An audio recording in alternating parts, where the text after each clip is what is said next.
She wants a young American. It's all right. She wants a young American. What are your thoughts watching these crazy, wonderful fans here?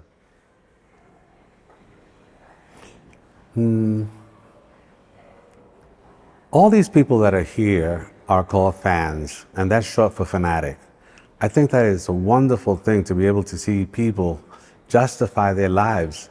They were in their teens probably when they chose a Bowie that they loved. Maybe it was Ziggy. Here we are in a place where you have all of your people. It is not strange to see a 60-year-old man walking around with a lightning bolt on his face here. It is not strange for people to be able to see other people of like mind and justify their whole existence. They were not crazy when they started adoring this lovely, lovely man. And so to have a convention like this, and I'm saying a world convention, where people of different minds, different countries can come together and realize my passion is the same as everybody else's. I am not crazy. And so to justify all of that fanaticism by realizing that you're part of a group that people that love David. And I think that it's interesting to find which David are you talking about? That phenomena of the David Bowie psyche and the David Bowie persona, I have never seen an artist who can reach so many people on so many different levels at so many different times.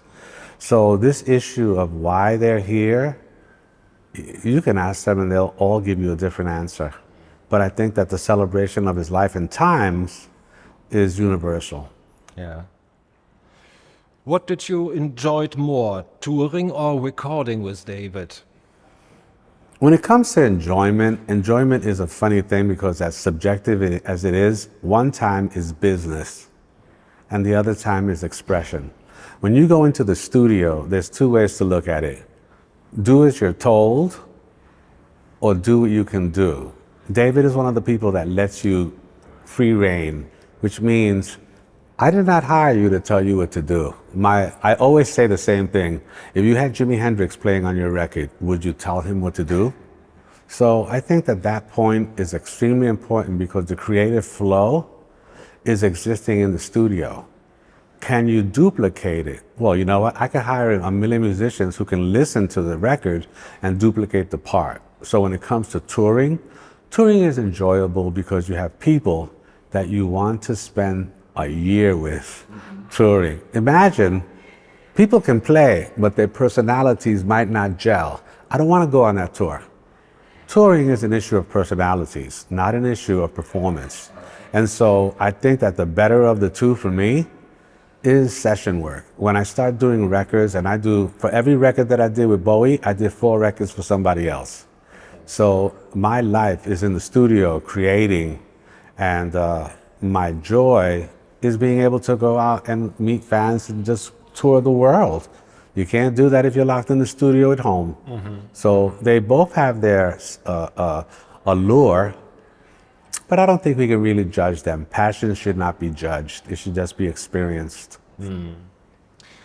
There's a French writer, he's called Jérôme Soligny, I'm not sure spelling it, and he has interviewed Iggy Pop about the album Station to Station.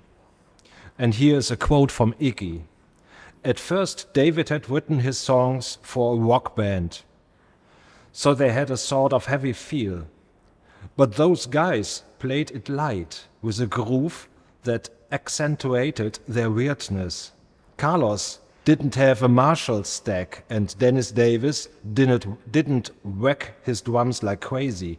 They were sensitive musicians. Mm-hmm. Do you agree with him? This is exactly right. The sensitivity of the musician means that when you play together, you have to listen.